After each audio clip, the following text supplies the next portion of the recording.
King of the Monsters came out in 1981 for the Neo Geo AES and MVS console.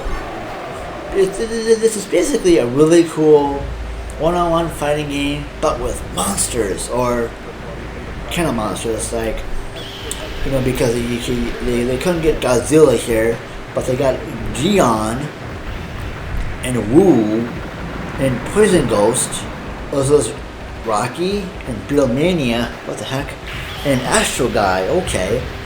Apparently Gion is the Godzilla-like fighter. Wu is more King Kong-like. I think I actually was playing as Wu for this playthrough. And this Poison Ghost, that's kind of neat. And then Rocky, which is a Moai, like, you know, the Easter Island thing near the border, that's kind of neat. As well as a Beatlemania is a beetle-like fighter. And then Astro Guy fulfills the Ultraman type mold of hero if you want to play that kind of way. And basically, you go through each city you go through most of the major metropolitan cities in Japan, and you go through them. And what's neat is everything you can use as a weapon, and the science is, and also you can correction. I mean, you can't. What you can do is, in the cities, since it is a one-on-one fighting game, you step on things, and then you can like toss your opponent into things, and it's really cool. I know I'm saying things a lot, but basically you're fighting in a city, so things will explode, and it'll be kind of cool, and it's really, really neat.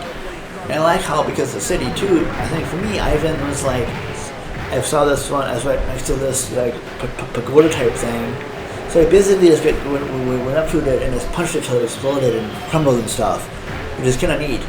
And although for most of this game playthrough, I kind of was getting my arse kicked because I kind of didn't know what the controls were, but I think I did pretty well. I pretty much knew what the punch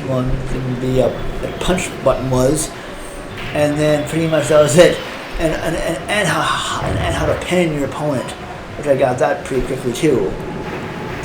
But it was still pretty fun. I mean, the computer beat me up pretty badly. And I think too, there's also a meter that is that usually the computer opponent has like way higher than me. But because I have unlimited continuous, because it's an arcade game, I'm playing it as an arcade game, I was able to go through the game, beat the enemies, and yay!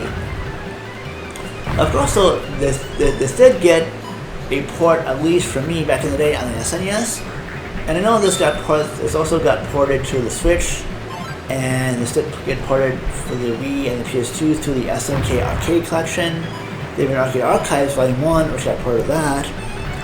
And so there are ways to play this game as well, like the previous game I reviewed for the Neo Geo Puzzle Bobble. So that's always, there's always a way to play it.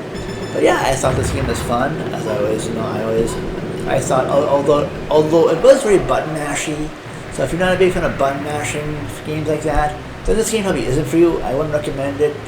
I wouldn't recommend that. I would not recommend that for that kind of audience. But if you like blind, just plain fun, if you just want to button mash for a while and have some fun with that, this game is for you.